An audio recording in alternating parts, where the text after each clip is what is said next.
बिस्मिल्लाहिर्रहमानिर्रहीम। अस्सलाम वालेकुम। टॉकेट 7 के साथ मैं हूँ एतजाज़ नक़ी और मेरे साथ मौजूद हैं सज्जाद करीम साहब। आज के प्रोग्राम में हम जिक्र करेंगे, सबसे पहले तो आज बड़ी अहम पेशरफ्त हुई है सियासी तौर पर।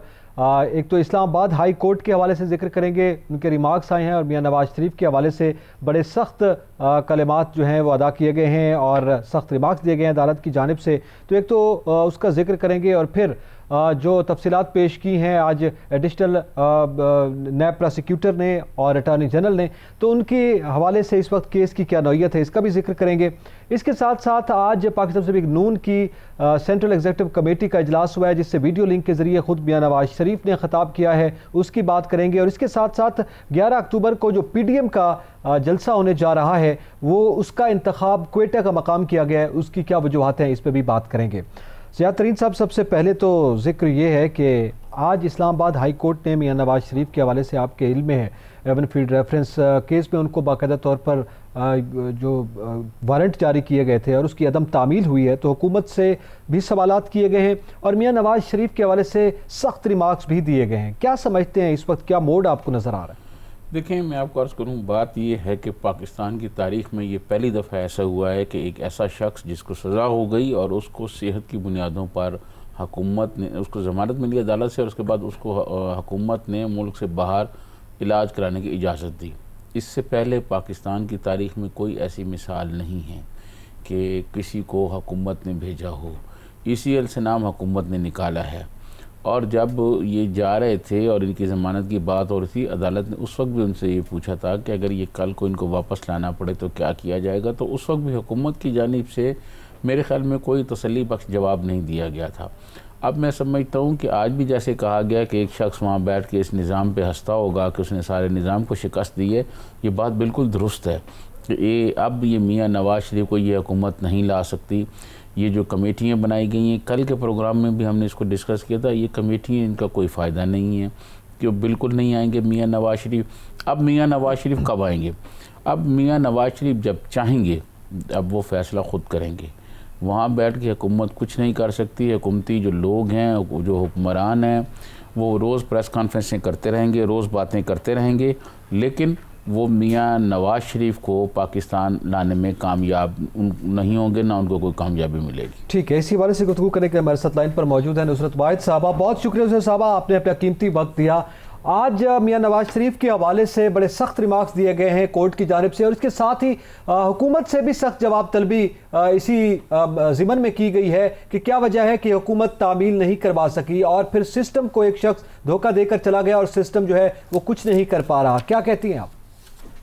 बिस्मिल्लाहिर्रहमानिर्रहीम। बहुत शुक्रिया हुसैन साहब, आपने मुझे चांस दिया कि मैं बात कर सकूं इस टॉपिक पे। देखें, आज अदालत का रवैया बेइंतहा सख्त था और उन्होंने कहा है कि नवाज शरीफ ने जो एटीट्यूड अपनाया हुआ है वो शर्मनाक है और एक्चुअली तो जिस तरह अभी आपने कहा कि पूरे निज़ाम को धोखा देकर बाहर चले गए हैं और बहुत आराम से वहाँ बैठे हैं और उन्हें फर्क नहीं पड़ा इस बात से कि अब वहाँ पे बैठ के वो हुकूमत के ऊपर भी और अवाम के ऊपर भी खूब हिस्से होंगे।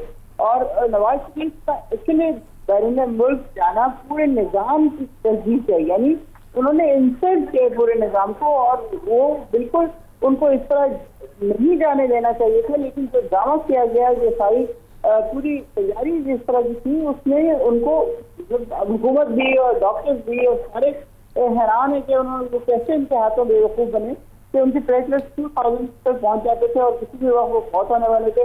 अब आज की आप तस्वीरें देखें, इससे पहले की तस्वीरें देखें, he is almost dead, he is so energetic and so full of health कि 2000 प्लेटलेट्स वाला आदमी इस तरह का कैसे हो सकता है। तो एक्चुअली मतलब अब उनको वारंट गिरफ्तारी के पहुंचाए जा रहे हैं तो वो रिसीव नहीं कर रहे हैं। हालांकि ये वारंट गिरफ्तारी और ये जमानत जो है ये अब इस तरह की नहीं है कि वो रिसीव करें या ना करें और वो इस तरह आ जाए। तो मेरे ख्याल में तो ये इनकी जो हरकतें हैं ये एक्चुअली अदालत के हुक्म की तकमील नहीं करने की वजह है। एक्चुअली अदालत की बरहमी की वजह से है कि वो जो हुक्म दे रहे हैं वो उसके ऊपर अमल नहीं कर रहे हैं। नुसरत वाहिद साहिबा, इसका नाम ECL से तो हुकूमत पाकिस्तान ने निकाला है, आपकी हुकूमत ने इसका ECL में नाम निकाला और इसकी आपकी हुकूमत ने इसको जाने की इजाज़त दी है। आज फिर जिन लोगों ने इसको जाने की इजाज़त दी है फिर उनके खिलाफ एक्शन होना चाहिए। बिल्कुल होना चाहिए, क्योंकि देखें जो उनकी मेडिकल रिपोर्ट बन के आती थी, जो चीजें होती थी, अब तो हमें पता चल गया ना कि कुछ ब्लड आप बॉडी में ब्लड में कोई चीज शामिल कर दें, उससे आपके प्लेटलेट्स बिल्कुल नीचे चले जाएंगे। जिस तरह हार्ट अटैक होता है कि ब्लड प्रेशर नीचे जाता जाता है, आप जितनी मर्जी दवाएं दें वो चीज वापस नहीं आती। इसी तरह इन्होंने तरकीब आजमाई कि ये अपने प्लेटलेट्स को बिल्कुल नीचे लेके जाएं, और उसके बाद फिर आपने देखा क्या हुआ कि वो सारे डॉक्टर्स भी बेबस हो गए, और हुकूमत भी इंसानी हमदर्दी के तहत उन्होंने इजाजत दे दी कि चले जाएं, क्योंकि खुदा ना खास्ता अगर ये फौत हो जाते तो एक और भुट्टो फिर पूरी उम्र के लिए जिंदा हो जाता और फिर हुकूमत कुछ ना कर पाती। ये हुकूमत को इंसानी हमदर्दी एक ऐसे आदमी के लिए नजर आती है जो 3 दफा प्राइम मिनिस्टर रहा है, जिसपे अरबों रुपए के करप्शन के इल्जाम हैं। किसी गरीब आदमी के लिए नहीं, पूरी जेलें भरी पड़ी हैं, लोग हेपेटाइटिस सी और मुख्तलिफ बीमारियों से अंदर पड़े हुए हैं, लोग अंदर ही मार जाते हैं, उनको इंसानी हमदर्दी नजर नहीं आती। ये दोहरा मेयार क्यों है हुकूमत का? नहीं, हुकूमत का दोहरा मेयार नहीं है। देखें, जो लीडर होता है, जो सरबराह होता है, जो वज़ीर आज़म रह चुका है, नेशनली ही has some edge over other people. बात ये नहीं है कि गरीबों को ख्याल नहीं रख रही हुकूमत और इनको उन्होंने दे दिया इस तरह का। इनके हालात जो पोर्ट्रेट किए गए वही इस कदर अजीबो गरीब थे कि जिसमें हर बंदा सरेंडर किया है उसने, चाहे वो डॉक्टर्स हैं, चाहे वो कोई भी टीम वहां पे गई है, उन्होंने यही कहा कि नहीं, ही सो सिक के he can die this evening. तो जाहिर है कि आपके प्राइम मिनिस्टर, आपको पता है कि ही इज सच एम्पैथेटिक। यानी आप ये समझती हैं नुसरत भाई साहब, आप ये समझती हैं कि चूंकि वो प्राइम मिनिस्टर रहे हैं तो उनको एक ख़ास एज हासिल है। इसको तो वो जो क्लास की बार बार बात की जाती है वो तो प्रैक्टिकली उसका मलगमेट हुआ है। दूसरा, इसके साथ साथ मुझे इस सवाल का जवाब दिए, आज के जो रिमार्क्स सामने आए हैं उसमें मियां नवाज शरीफ के हवाले से और उनके खिलाफ तो हैं सख्त जुमले, मगर ये सख्त जुमले सिस्टम के हवाले से भी हैं, जिस सिस्टम को वो शिकस्त देकर गए हैं। ये सिस्टम फेल्ड है दूसरे लफ्जों में। तो अब आप क्या समझते हैं, सवाल निशान तो उस सिस्टम पर है जिसे ठीक करने के लिए आपकी हुकूमत आई थी?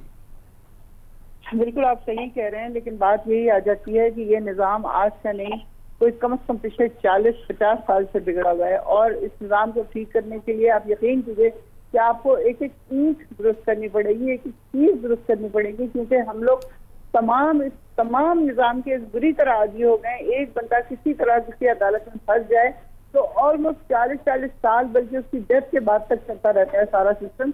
अभी कल परसों ही मैं देख रही थी टीवी पे एक आदमी को पता नहीं कितने सालों बाद बेगुनाह करके उसको आजाद कर दिया। तो ये वाली चीजें आपको पता है, जॉबेट्स हमारे यहाँ हैं, हमारे यहाँ सारे हर चीज में कहीं पर भी चले जाएं आप, चाहे अदालतों में चले जाएं। नुसरत भाई साहब, बिल्कुल आप सही कह रही हैं, बहुत शुक्रिया। ये निज़ाम तो हमारे इल्म में है कि इस निज़ाम में ये तमाम तर खराबियाँ थी, लेकिन असल सवाल तो ये है कि मौजूदा हुकूमत ने जिसने एहतसाब का भी नारा लगाया, सिस्टम को ठीक करने का नारा लगाया, उस हवाले से आज एक मरतबा फिर अदालत की जानिब से उस सिस्टम पर सवालिया निशान ज़रूर सामने आया है। इस हवाले से मज़ीद बात करेंगे एक ब्रेक के बाद, हमारे साथ रहिएगा।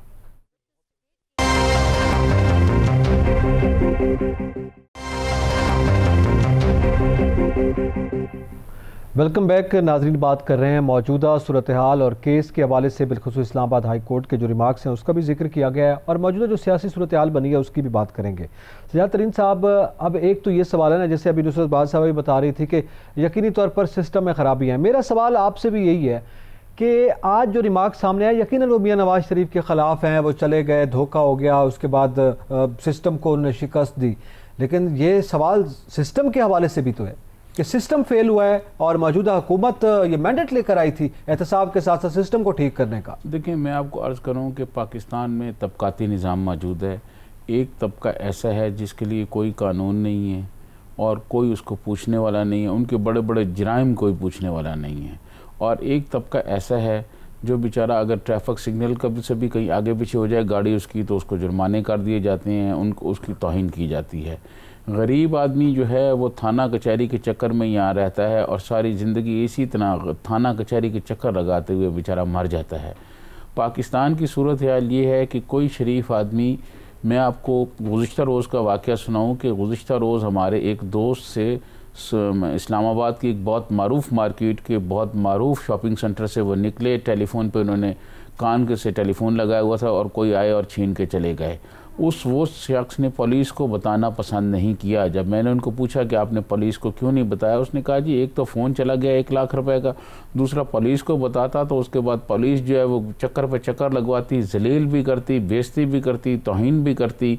और मुख्तलिफ तबसरे तरजीह भी पुलिस वाले मुझ पर करते और मिलना मिलाना फिर मुझे कुछ नहीं था। यहाँ ये गरीब आदमी के लिए, मिडिल क्लास के लिए तो ये खौफ है, पुलिस जो है वो खौफ बनी हुई है। और दूसरा एक क्लास ऐसी है जो अपनी मर्ज़ी से पुलिस लगवाती है, अपनी मर्ज़ी से SHOs लगवाते हैं, अपनी मर्ज़ी से CCPO लगाते हैं और उनके लिए फिर कोई कानून नहीं होता। चाहे पंजाब के चौधरी हों, चाहे पंजाब के कोई वडेरे हों, चाहे सिंध के वडेरे हों, चाहे बलूचिस्तान के सरदार हों, चाहे KP के लोग हों, वो पुलिस जो है उनका कुछ नहीं करती, वो अपनी मर्ज़ी से लगाते हैं।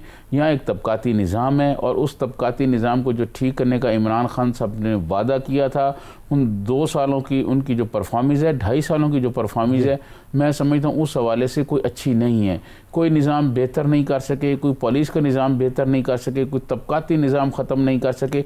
यहाँ गरीब आदमी की FIR दर्ज नहीं होती और अमीर आदमी, पैसे वाला आदमी, बासर आदमी जेल से बाहर चला जाता है इलाज कराने के लिए।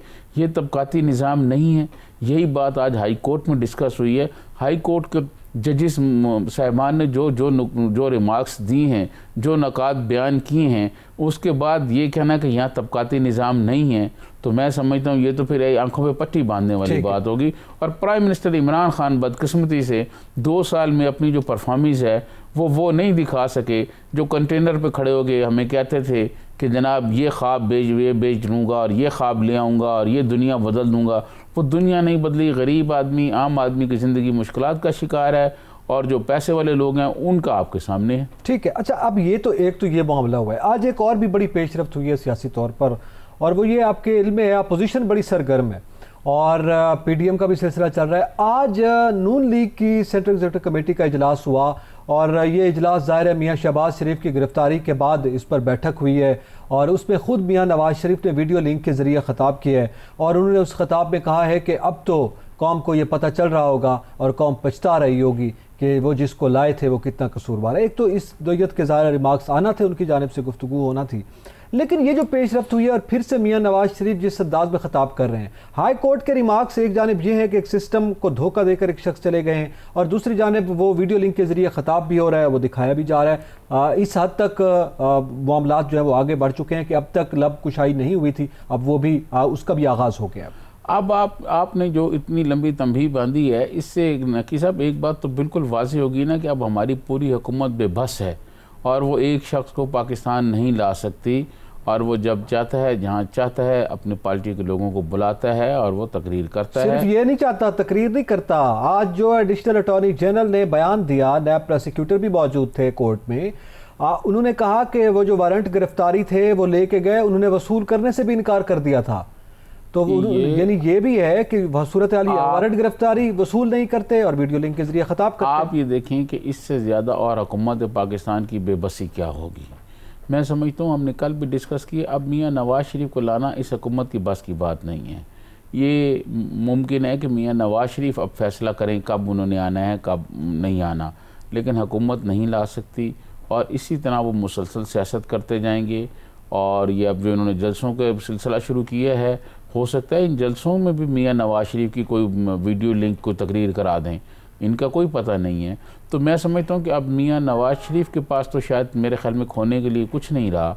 अब वो ज़्यादा से ज़्यादा प्रेशर बढ़ाएगा, ज़्यादा से ज़्यादा तकरीरें करेगा, वो सिक्योरिटी के इदारों पर तनकीद करेगा, वो हुकूमत पर तनकीद करेंगे, लेकिन हुकूमत के पास मियाँ नवाज शरीफ को लाने के लिए कोई फार्मूला नहीं है। ये जितनी कमेटियाँ बन रही हैं, वजारत ख़ारजा एक्टिव होगा, ये कुछ होगा, ये कुछ नहीं कर सकते। मेरी वजारत ख़ारजा के एक बहुत अहम आदमी से ये बात हुई और मैंने उसे पूछा, उसने कहा हम तो कुछ नहीं कर सकते, हमारा जो वहाँ सफारत खाना है बरतानिया में, उसके लोग चले जाया करेंगे, देखा करेंगे, अगर वो मेहमाना घुसने दे। तो उसने मुझे ये कहा वजारत ख़ारजा के एक शख्स में कि वो पाकिस्तान नहीं है कि हम उनको कोई ज़बरदस्ती लें आएँ या वहाँ कोई जाके उनकी बेल बजाएं या वहाँ बार बंदे बैठे रहें। उसने कहा ऐसा नहीं हो सकता, बस हमारा बंदा जाएगा, अगर वो वारंट वसूल कर लेंगे तो ठीक है, नहीं करेंगे तो हम उनका कर कुछ नहीं सकते। ये ख़ुद वजारत ख़ारजा के आदमी ने बताया। और मुझे जब मैंने ये क्वेश्चन किया, ये पूछा कि क्या मियाँ नवाज शरीफ को यहाँ लाने के लिए वजारत ख़ारजा कुछ कर सकती है, उसने कहा वजारत ख़ारजा कुछ नहीं कर सकती, बस वजारत ख़ारजा को जो अदालत कहा करेगी वो उस पर अमल दरामद कर लिया करेगी, आगे मियाँ साहब की मर्ज़ी है वो आएँ या ना आएँ। अच्छा, अब ये तो एक मामला है। आज जो CC का इजलास हुआ मियाँ शहबाज शरीफ के हवाले से और जो गुफ्तगू हुई, आप क्या समझते हैं कि अब क्या मिजाज नज़र आ रहा है आपको नून लीग का, और इस वक्त जो सूरत हाल आगे बढ़ रही है, ज़ाहिर है सरगर्मी में इजाफा हो रहा है, खिताबात हो रहे हैं, अब बात जो है वो मुसलसल शुरू हो गई है, तो क्या कोई सियासी माहौल तब्दील होने वाला है? देखें, मैं आपको बताऊं कि आने वाले दिनों में जो सियासी तलखी है वो और बढ़ेगी और उसमें शिद्दत आएगी। सियासी पॉलिटिकल पार्टियां बाहर निकलेंगी, जल्द से जुलूस करेंगी, फिर वो धरनों पे आएंगी और मियाँ शहबाज शरीफ के अंदर जाने के साथ ही वो जो एक मफामत वाला उनका फार्मूला या बयानिया था वो अब दफन हो गया है। अब मुस्लिम लीग में तमाम वो लोग आ गए हैं, उनका बयानिया हावी आ गया है जो मियाँ नवाज शरीफ के करीब थे, जो ये कहते थे कि हमें इस्टेब्लिशमेंट से भी लड़ना है, जो ये कहते थे कि हमें इस हुकूमत से भी लड़ना है। मियाँ शहबाज शरीफ जो थे वो मुफाहमत करना चाहते थे, लेकिन मैं समझता हूँ कि इस हुकूमत ने उनको अंदर करके ख़ुद ही उस बयानिए को ख़त्म कर दिया है। अब वो दूसरा बयानिया जो है वो पार्टी उसको चलाएगी। का शो ऑफ पावर था, मैं समझता हूँ शो ऑफ पावर नहीं था, बल्कि अब मुस्लिम लीग नून को जो है वो जो हार्ड लाइनर है उन्होंने टेक ओवर कर लिया है। ठीक है, अब मियाँ नवाज शरीफ होगी, मियाँ नवाज शरीफ का वही बयानिया जो मरीम नवाज साहबा का, मरीम नवाज साहबा के इर्द गिर्द जितने भी अब लोग हैं उनका वही बयानिया होगा जो नवाज शरीफ का होगा या मरीम नवाज साहबा का होगा। तो इस तरह मैं नहीं समझता कि अब कोई दूसरा बयानिया होगा या शहबाज शरीफ कोई बात कर पाएंगे या मुस्लिम लीग जो है अब कोई बात करने के पसे पर्दा मूड में होगी। मैं समझता हूँ कि ये जो वो थे ज़ुबैर साहब थे, गवर्नर सिंध जो रहे हैं सब मुस्लिम लीग नून के ज़माने में, वो शायद आखिरी एक रब्ता था, मेरे ख्याल में बातचीत नहीं बनी। अब मुस्लिम लीग जो है वो मेरे ख्याल मज़ाहमत की सियासत का फैसला कर चुकी है और उसी तरफ चल रही है, उसी तरफ जाएगी। अब एक जानिब तो ये नून लीग की बात है ना, जो दीगर अपोजिशन जमातें हैं उसका भी जिक्र करेंगे कि वो जो 11 अक्टूबर को जलसा है और उसके लिए जो मकाम मुंतखब किया गया है उसकी क्या वजूहत हैं। नाज़रीन, इसका जिक्र करेंगे एक ब्रेक के बाद, हमारे साथ रहिएगा।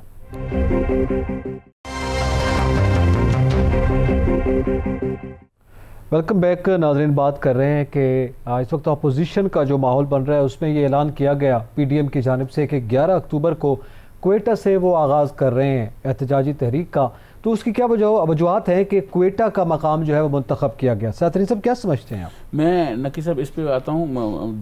प्रोग्राम के दौरान एक मैसेज आया है कि राना नईम साहब ने ये मैसेज किया है, वो कह रहे हैं कि बहावलपुर डिग्री कॉलेज में तालबात से कोरोना टेस्ट के नाम पर 700 रुपये वसूल किए जा रहे हैं और उन्होंने हुकूमत पाकिस्तान और हुकूमत पंजाब और ख़ास तौर पर वज़ीर सेहत पंजाब डॉक्टर यास्मीन से उन्होंने अपील की है कि ये गरीब वालिदैन जो हैं ये इतने पैसे अफोर्ड नहीं कर सकते, तो 700 रुपये की बजाय मुफ्त टेस्ट किए जाएँ। ठीक है, उन्होंने राना नईम साहब ने मैसेज किया है, तो मैंने ज़रूरी है। अब देखें, जो आपने बात की है जी क्वेटे की बात, मैं समझता हूँ इसमें 2-3 मुख्तलिफ पहलू हैं। एक तो आप मियाँ नवाज शरीफ का जो ऑल पार्टीज़ कॉन्फ्रेंस के दौरान जो एंटी स्टेट एक उन्होंने एंटी स्टेट नहीं मैं कहना चाह रहा, बल्कि सिक्योरिटी इदारों के पर जो तनकीद की है उन्होंने, उससे उन्होंने एक बयानिया बनाने की कोशिश की है। और दूसरी फिर वो बलूचिस्तान में इसलिए गए हैं कि बलूचिस्तान में महमूद खान अचकज़ई बैठे हुए हैं और महमूद खान अचकज़ई जो है वो पाकिस्तान के सिक्योरिटी के इदारों में, पाकिस्तान के कौमी सलामती के इदारों में अपना एक अलहदा पॉइंट ऑफ व्यू रखते हैं और मैं समझता हूँ उससे कोई लोग इत्तफाक नहीं करते, लेकिन वो मियाँ नवाज शरीफ के साथ बहुत ही करीब में हैं। माजी में जब मियाँ नवाज शरीफ वज़ीर आज़म थे तो ये बहुत ज़िम्मेदार लोगों ने मुझे बताया कि उनको ये कहा गया कि इनके अफ़गानिस्तान से क्या क्या कनेक्शंस हैं और फिर इंडिया से क्या क्या कनेक्शंस हैं, मगर उसके बावजूद मियाँ नवाज शरीफ ने वो सारी रिपोर्ट रिजेक्ट करके उनको अफ़गान अमूर का अपना एडवाइज़र बना दिया। तो वहाँ जो एक सोच पाई जाती है महमूद खान अचकज़ई की वजह से, फिर वहाँ कुछ कौम परस्त जो हैं बलोच कौम परस्त, उनमें एक सोच पाई जाती है जो एंटी इस्टेब्लिशमेंट सोच है। मैं समझता हूँ कि ये इस्टेब्लिशमेंट पर दबाव डालने के लिए वहाँ कोई ऐसे नारे लगवाएंगे जैसे लाहौर में जिक्र हुआ नारों का, तो मैं समझता हूँ ये उस किस्म की एक इब्तिदा करना चाहते हैं और इस्टेब्लिशमेंट को और हुकूमत पाकिस्तान को ये दबाव में लाने के लिए एक हिकमत अमली बनाई गई है ताकि वहाँ पर जो नारे होंगे, ज़ाहिर है बेशक कोई चैनल लाइव ना दिखाए, लेकिन आपको पता है सोशल मीडिया पर तो आ जाते हैं, वहाँ जो तकरीरें होंगी वो सोशल मीडिया पर आ जाएंगी। तो मैं समझता हूँ अपने बयानिया को और मजबूत बनने के लिए मेरे ख्याल में ये क्वेटा किया गया, वरना लाहौर में मुस्लिम लीग नून जो है वो इसमें कोई शक नहीं कि वो बहुत पॉपुलर है, लाहौर में बहुत लोग जमा कर सकती है। इसी तरह दूसरी बड़ी पार्टी जो है इसी इत्तेहाद में वो पीपल्स पार्टी है, वो सिंध में बड़े लोग, कराची में बड़े लोग जमा कर सकती है। इन दोनों जगहों पर जो है उस तरह का ऐलान नहीं किया गया और ये बलूचिस्तान से शुरू किया गया है। मैं समझता हूँ बलूचिस्तान में जो कौम परस्त हैं उनके कुछ इश्यूज़ हैं, कुछ और लोगों को शिकायत हैं, कुछ गिले हैं, तो ये उनको सारे को कैश कराना चाहते हैं और वहाँ से इब्तदा करना चाहते हैं ताकि इनकी इब्तदा जो है वो बहुत ज़ोरदार हो। बेशक लोग वहाँ कम हो, लेकिन वहाँ जो तकरीरें और जो वहाँ पर नारेबाजी होगी वो यकीनन कोई अच्छी नहीं होगी। अच्छा, बलूचिस्तान का मकाम या क्वेटा का मकाम मुंतखब करने की ये वजह है। इसका एक और पहलू पे भी बात की जाती है और ये समझा जा रहा है कि चूँकि आम तौर पर वो लोग ये समझते हैं, बलूचिस्तान ये समझते हैं उसको इग्नोर किया गया, उसकी कुछ शिकवे शिकायत हैं जो सामने आते रहते हैं, शायद वो भी एक बड़ी वजह है कि वहाँ से आगाज़ करके माजी की रिवायत को तोड़ा जाए। ज़रा इस पर भी बात करते हैं। हमें ज्वाइन किया है मीरबाज मोहम्मद ख़ान खतरान साहब ने। आपका ताल्लुक पाकिस्तान पीपल्स पार्टी से है, सीनियर सियासतदान है। बहुत शुक्रिया मीरबाज साहब वक्त देने का। सर, आपसे ये सवाल ये है कि पीडीएम ने जो फैसला किया कि इस बार जो मूवमेंट का आगाज होगा वो बलूचिस्तान से होगा, क्वेटा से होगा, क्या नफ्सियात है इसके पीछे? इसका एक्चुअली तो सबसे बड़ा तो हेलो जी जी, सबसे बड़ा तो इसमें यह है कि मौलाना के जो आपकी आवाज हमारी कट रही बिल्कुल ही। जी, आपकी आवाज हमें ठीक आ रही है, आप बोलिए मीर साहब। अच्छा, मैंने कहा सबसे जो बड़ा वो पीस पावर और वोट बैंक है वो है मौलाना का वहाँ पर जी। और दूसरा वहाँ पर ये जाम की हुकूमत है वो उसका टोटल फेलियर इस जलसे को फायदा देगा। तो बिगनिंग जो है वो इसलिए क्वेटा से उन्होंने रखी है। बाकी अभी तक हमें किसी को इल्म नहीं है, मालूम नहीं किस लेवल पर फैसला हुआ है और किस किस को कहा गया है, हमें कुछ इल्म अभी तक नहीं है, ना कोई हिदायत ऐसी पार्टी की तरफ से हमें मिली है। जी, तो मीर साहब आप ये बताएं कि क्या पहाड़ों से शुरू होने वाली तारीख जो है वो अपने अहदाफ हासिल कर पाएगी? वैसे तो हमेशा जो भी हुआ शुरुआत तो बलूचिस्तान से हुई है, हमेशा जब भी खात्मा बिल खैर जिसकी हुकूमत का हुआ है वो बलूचिस्तान से हुआ है जी। और या कराची से हुआ है, लेकिन इस दफा बलूचिस्तान से रख रहे हैं। मेरा अपना ख्याल ये कि जलसा तो बड़ा भरपूर होगा, आगे फिर क्या बनता है पंजाब आकर के या सिंध जा करके, लेकिन बलूचिस्तान में अच्छा जलसा होगा।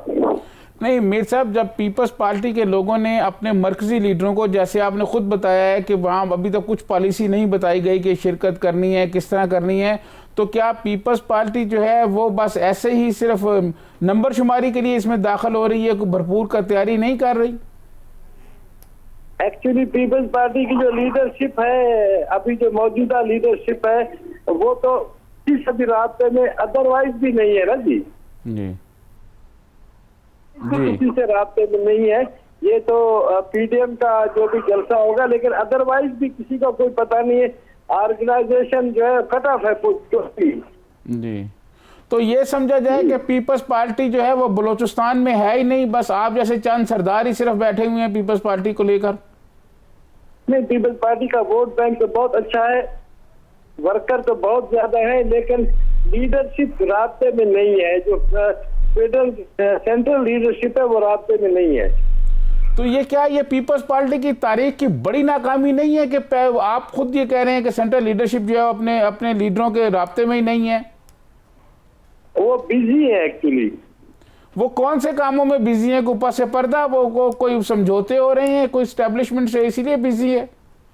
नहीं, एस्टेब्लिशमेंट से कोई रास्ते शाब्ते नहीं हो रहे, लेकिन वो ये है कि इस मामलात में हर कोई बिजी, आपको पता है मामलात में हर कोई बिजी है। मीर साहब, मेरा सवाल ये है कि आप क्या समझते हैं, जब जाहिर है वहाँ पे पीडीएम होगी, वहाँ पे जलसा होगा, तमाम जमातें अपना शो और स्ट्रेंथ जो है वो दिखाना चाहेंगी, तो उसमें अगर आपकी पार्टी की जानब से आखिरी लम्हे तक भी हिदायत नहीं आती तो फिर भी आपकी शिरकत होगी? आप ऑर्गेनाइज कर रहे हैं खुद?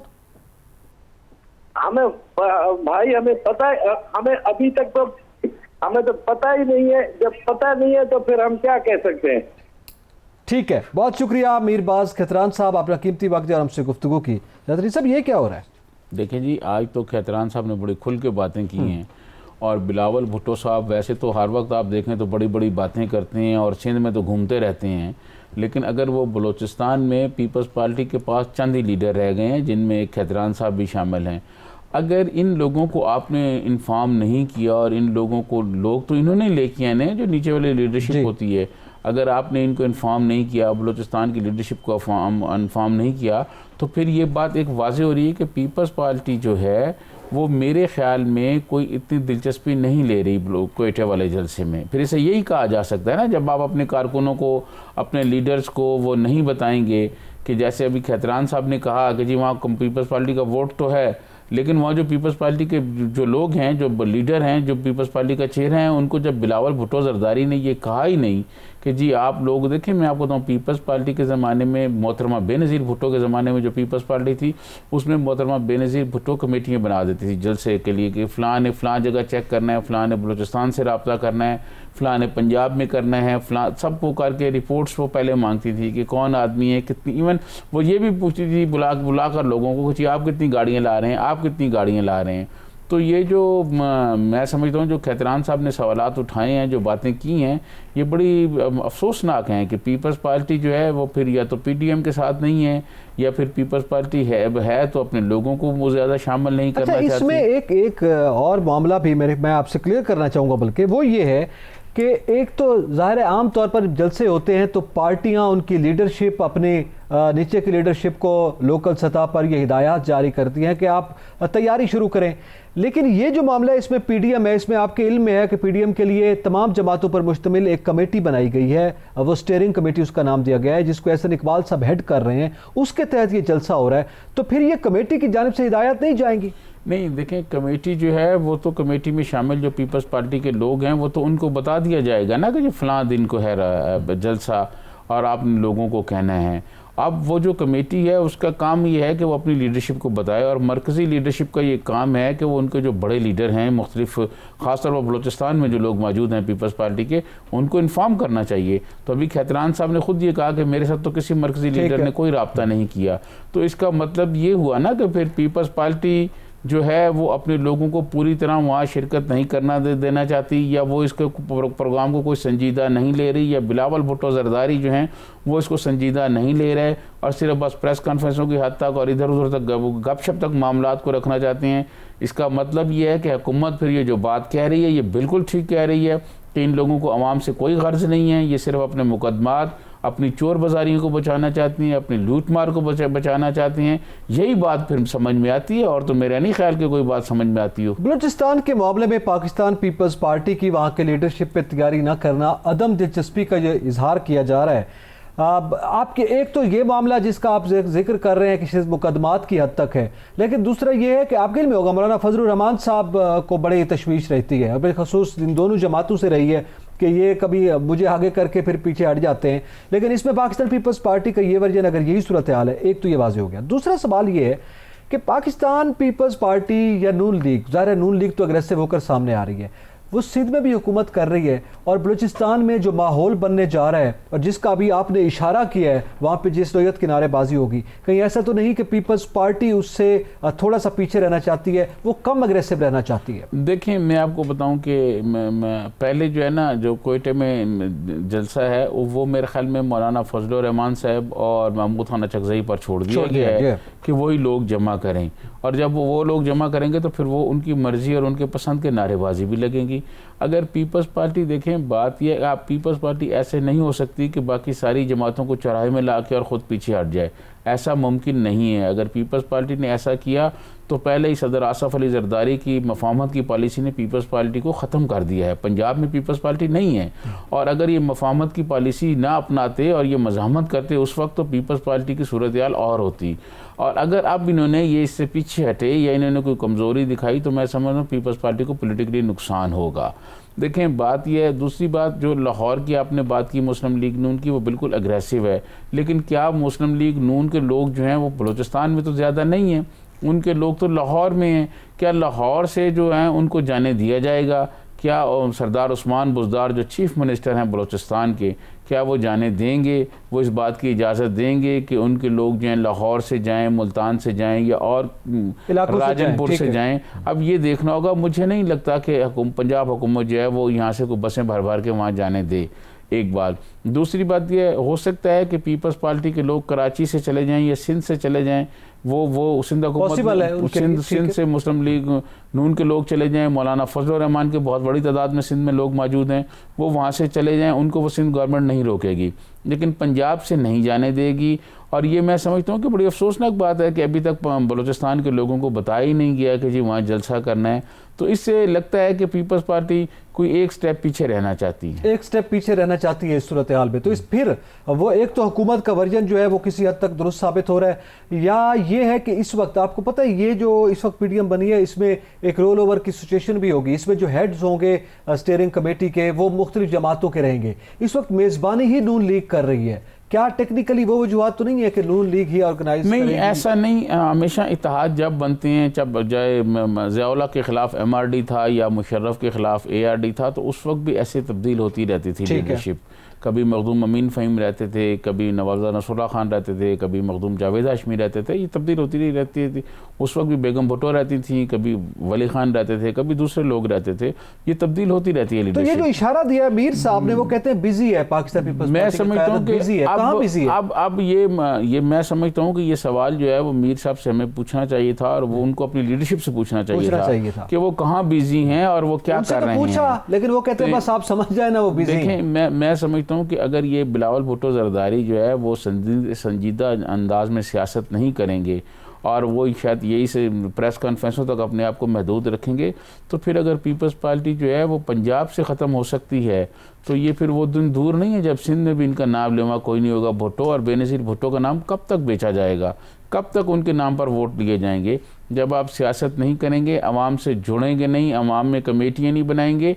पीपल्स पार्टी के जुल्फ़िकार अली भुट्टो के ज़माने के एक बानी लोग आदमी से मैं इंटरव्यू करा था, तो उन्होंने कहा भुट्टो साहब तो वार्ड कमेटियों का पूछते थे कि वार्ड में कितनी कितनी कमेटियाँ बनाई गई, और बिलावल साहब अपने हम लोगों को नज़रअंदाज कर रहे हैं। ये अफसोसनाक बात है। भारत ये शो जो है वो यकीनन देखने वाला होगा और उसमें बहुत से मामला जो है वो एक्सपोज भी होंगे, सामने भी होंगे। प्रोग्राम का वक्त ख़त्म हो गया है नाज़रीन। इस वक्त सियासत के जो मुख्तलिफ घोड़े दौड़ाए जा रहे हैं, उसमें यह भी मुमकिन है कि आने वाले दिनों में जो मज़ाहमत और मफाहमत का मामला था वो शायद पार्टीज़ पर जो टैग्स थे उनमें तब्दीली भी हो सकती है। एतजाज़ दकी और सजाद तरीन को इजाज़त दीजिए। अल्लाह हाफ़िज़।